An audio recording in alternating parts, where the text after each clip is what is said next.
जय झूलेलाल।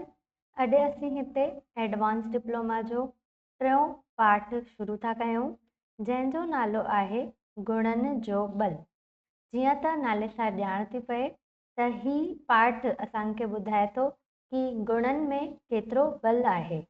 ही पाठ जयरामदास दौलतराम पारां लिखियलु आहे ऐं ॾाढी सारी नई ॻाल्हियूं असांखे ॿुधाए थो। कुझु असांजे सिंध जे इतिहास जे बारे में, कुझु असांजी हिम्मत जे बारे में, त कुझु असांखे ॼाण थो ॾिए त असांखे असांजी न्यू जनरेशन आहे जेकी अचे थी या जेके असां ॿार आहियूं, हुननि जी कहिड़ी शयुनि ते ध्यानु ॾियणु खपे ऐं हुननि में कहिड़ा गुण विझणु खपनि, उहो असां हिन पाठ में ॾिसंदासीं।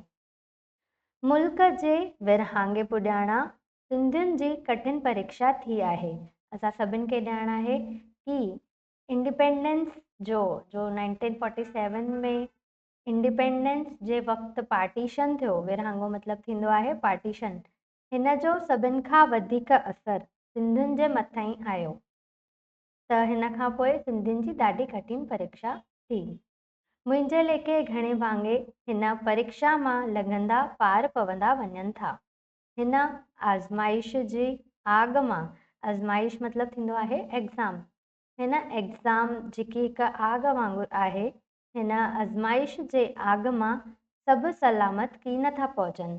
जेको विरहाङो थियो उन मां कोई बि अहिड़ो व्यक्ति सिंध जो न रहियो कि उन जे मथां विरहाङे जो तुर बि असरु न पए। हर कंहिंजे मथां कुझु न कुझु असरु थियो, कंहिंजे मथां वधीक थियो, कंहिंजे मथां घटि थियो, पर हर कंहिंजे मथां विरहाङे जो असरु पियो। इन करे चवनि था, इन आज़माइश जे आग मां सभु सलामत की नथा पहुचनि। के लहसिजी मतिलबु थींदो आहे जली था वञनि, के लहसिजी वञनि था, छिड़ा भस्म बि थी वञनि था। सेक त सभ खे लॻे थो, यानी कुझु न कुझु घाटो, कुझु न कुझु असरु उनजो हर कंहिं इंसान ते पए थो, पर अंत में संदन नैतिक शक्ति यानी कि मॉरल पावर, मॉरल स्ट्रेंथ, उन्हनि जो माइंडसेट जेको आहे सिंधियुनि जो, उहो सिंधियुनि खे ऊचनि आदर्शनि जी मंज़िल ॾे छिकंदे वञे थी। इहो स्वाभाविक आहे सिंधियुनि जे इतिहास जा थोराई के किन कमज़ोरियुनि जो बयानु था ॾियनि। कुझु सिंधियुनि जो या सिंध जो इतिहास असांजे कुझु कमज़ोरियूं थियूं ॿुधाइनि, त घणेई ॿिया संदन नैतिक बल जी साख था भरनि ऐं कुझु कहाणियुनि सां, कुझु आखाणियुनि सां असांखे असांजो पावरफुल, असांजो स्ट्रेंथ जेको हुयो सिंधियुनि जो, उहो पतो थो पइजे। पुराणे इतिहास जी हिते मां ॻाल्हि कोन थो करणु घुरां, इहो त अञा मोहन जे दड़े, ध्यानु ॾिजो त इहो मोहन जो दड़ो आहे, ना कि मोहन जो दड़ो। इट्स मोहन जे दड़े ऐं सिंध जे ॿियनि खंडरनि जे पट मां पुनर्जन्म पियो वठे। जीअं जीअं सिंध जे इलाइक़े जी रिसर्च थिए थी, उअं असांखे घणेई शयूं सिंध जे बारे में पतो पइनि थियूं। धीरे धीरे संदसि छटी पई लिखिजे। नकी की अरबन जे काह वक़्तु सिंध जी राणी लाडी देवीअ जी सुरिहाईअ ॾे इशारो थो करियां। सुरिहाई मतिलबु थींदो आहे बहादुरी।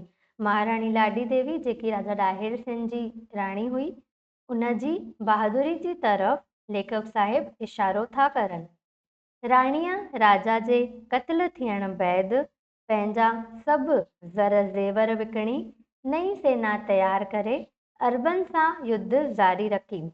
ॾिसो, जेके पुराणा सिंधी हुआ उहे केतिरा हिम्मत वारा हुआ।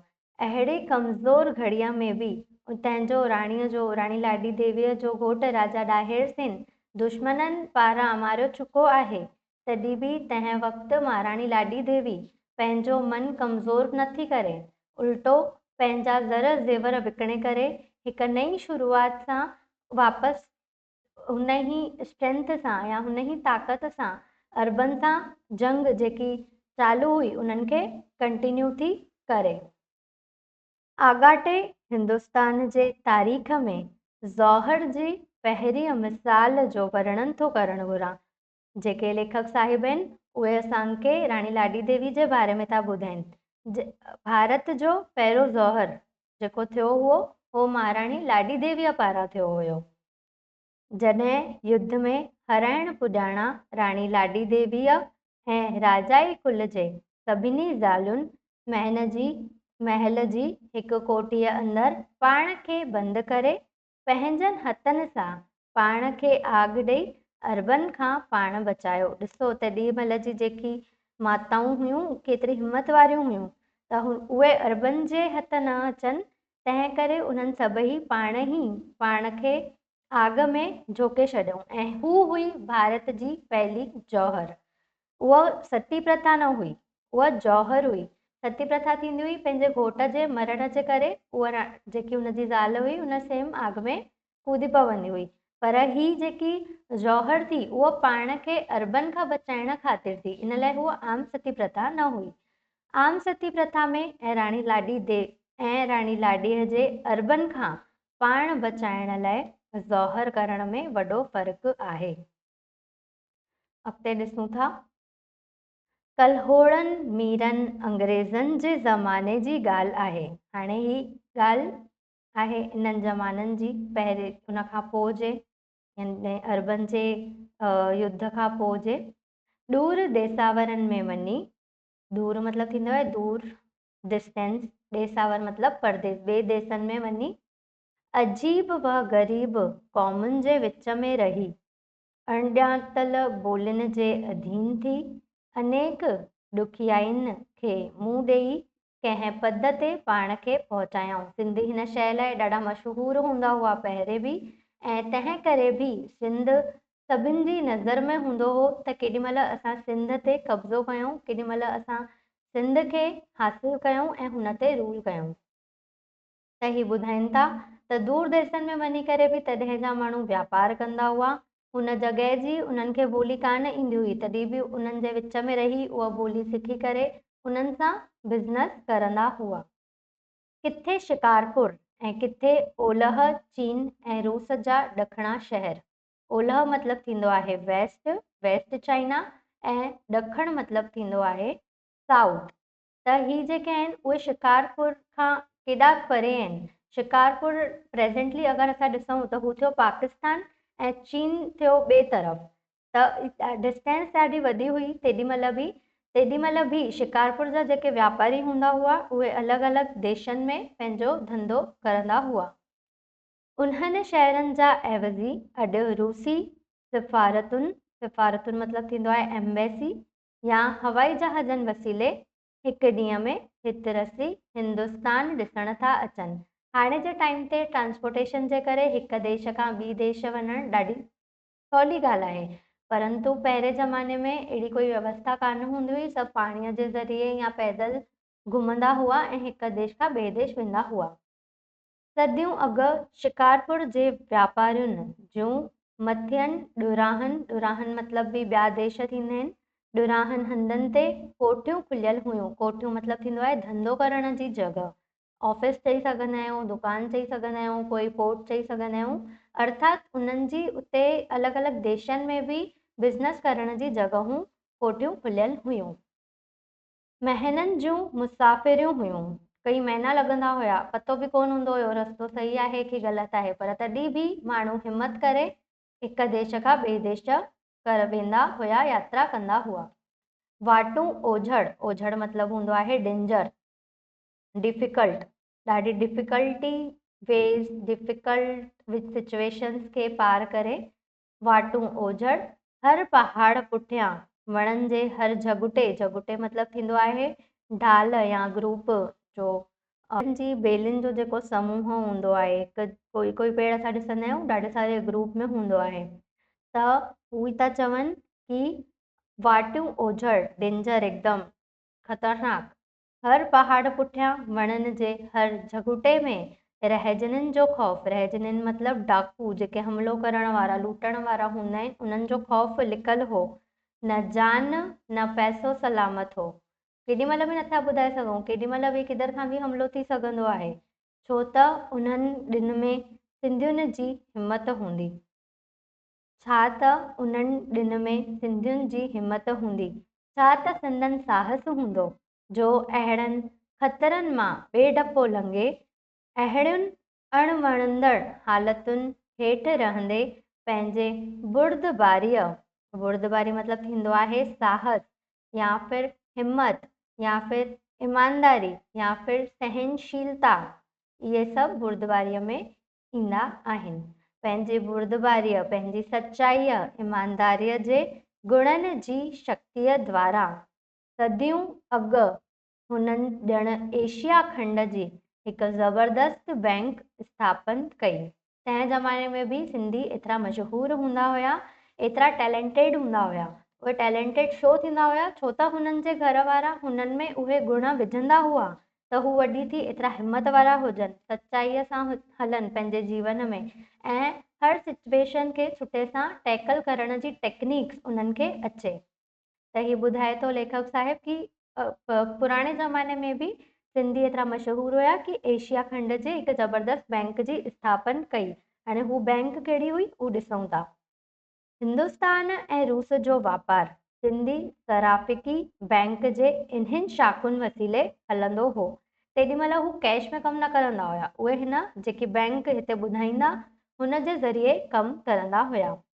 जॾहिं अंग्रेज़ अञा वापार के वेस में हिंदुस्तान, अफ़गानिस्तान, बलोचिस्तान ऐं रूस घुमंदा हुआ, तॾहिं सिंध जे सराफ़नि जूं हुंडियूं ही संदनि हथियो हुयूं। तेॾीमहिल जे ज़माने में हुंडियूं हलंदियूं हुयूं। हुंडियुनि खे असां प्रेज़ेंट टाइम जे बॉन्ड सां कंपेयर करे सघंदा आहियूं। जेके तव्हांजे घर जा वॾा हूंदा वापारी, जेके दादा वग़ैरह हूंदा, उहे तव्हांखे हुंडियुनि जे बारे में ॿुधाईंदा त कीअं हू हिकु सर्टिफिकेट हूंदो हुयो ऐं हुन में लिखियलु हूंदो हुयो कि XYZ amount of money owns to you, कि भई इहे पैसा मां तव्हांखे ॾिना। ऐं पोइ कैशलेस बिज़नेस उन ज़माने में हुंडियुनि जे ज़रिए हलंदो हुओ। इहा ॻाल्हि कॾहिं जी आहे? जॾहिं अंग्रेज़नि जो राज़ अञा हिंदुस्तान ते आयो न हुयो, यानी कि अञा सिंध जो डिवीज़न पाकिस्तान में थियो न हुयो, यानी कि इंडिया ऐं पाकिस्तान जो पार्टीशन अञा न थियो हुयो, अनडिवाइडेड इंडिया हुयो। तेॾीमहिल खां जेके सिंधी हुया उहे विदेशनि में वञी करे धंधो करंदा हुया। तेॾीमहिल अहिड़ी बैंकिंग जी व्यवस्था न हुई। सिंधी पंहिंजे हुंडियुनि जे ज़रिए ॿिए देशनि में धंधो करंदा हुआ। उहे सिंधी उन्हनि ॾेसावरनि में कोठियूं खोले न वेठा हुननि न हुननि ऐं ॿियनि विच एशियाई मुल्कनि जी पाण में बि छिॾी का वाट हुजे हा। अगरि तंहिं ज़माने जा सिंधी विदेशनि में वञी करे धंधो कान करनि हा, पंहिंजे बिज़नेस जी कोठियूं कान खोलनि हा, त अॼु जेको दुनियाई दर्शो असां ॾिसूं था उहो कुझु अलॻि हुजे हा। अॻिते ॾिसूं था, कैप्टन पास्टन अंग्रेज़नि जो हिकु फ़ौजी अमलदार मतिलबु थींदो आहे ऑफिसर, जो 1843 ई खां अॻु सिंध में आयो हो। सो अंग्रेज़ी राज़ खां अॻु जी ॻाल्हि करे त हर ज़माने में हिंदी समुंड खां वठी कैस्पियन समुंड ताईं विच वारनि मुल्कनि जे वापार ते शिकारपुर जे वापारनि जो वॾो असरु पीए रहियो आहे। जेके ऑफिसर हुया, फौजी ऑफिसर अंग्रेज़नि जे ज़माने जा कैप्टन पास्टन, उहे सिंध जे पहिरें जी ॻाल्हि था ॿुधाइनि कि जेके शिकारपुर जा वापारी हुआ उन्हनि जो असरु आजू बाजू जे देशनि में ॾाढो ज़्यादा हुओ ऐं जेतिरा बि देश हिंदी समुंड खां वठी कैस्पियन समुंड ताईं अचनि था, उहो पूरो एरिया शिकारपुर जे वापारियुनि जे ज़रिए ॾाढो ज़्यादा असरदार रहंदो हुओ। विच एशिया जे ॾुरांडुर भागनि में हिंदू सराफ़नि खे पंहिंजा मुनीम आहिनि। उन ज़माने में दूर दूर जे देशनि में, हिंदुस्तान जे दूर दूर जे इलाइक़े में जेके सराफ़ हूंदा हुआ सिंधियुनि जा, उन्हनि जा पंहिंजा मुनीम हूंदा हुआ। संदन हुंडियूं कंधार, ॾिसो कहिड़े कहिड़े देशनि में तंहिं ज़माने में सिंधियुनि जूं हुंडियूं फेमस हूंदियूं हुयूं।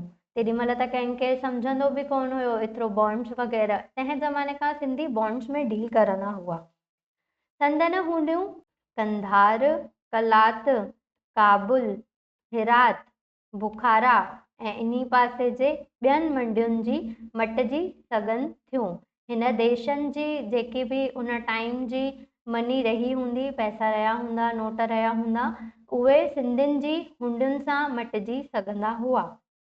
सॼे हिंदुस्तान में मशहूरु आहे त सिंधियुनि जूं हुंडियूं उन्हनि उत्तर ओलह जे मुल्कनि में रोकड़नि रुपयनि बराबरि आहे। उत्तर ओलह मतिलबु नॉर्थ वेस्ट जे मुल्कनि जे पैसनि जे बराबरि आहे। संदन ईमानदारी ऐं महिनत जी घणी साख हुई, यानी कि सिंधी पंहिंजी ईमानदारी ऐं महिनत लाइ ॾाढा मशहूरु हूंदा हुआ। हिन चैप्टर खे, हिन पाठ खे असीं अॻिले भाग में कंटिन्यू करंदासीं। तव्हांखे हेसि ताईं कुझु बि डाउट हुजे त तव्हां मूंसां कमेंट सेक्शन में पुछी सघो था। जय झूलेलाल।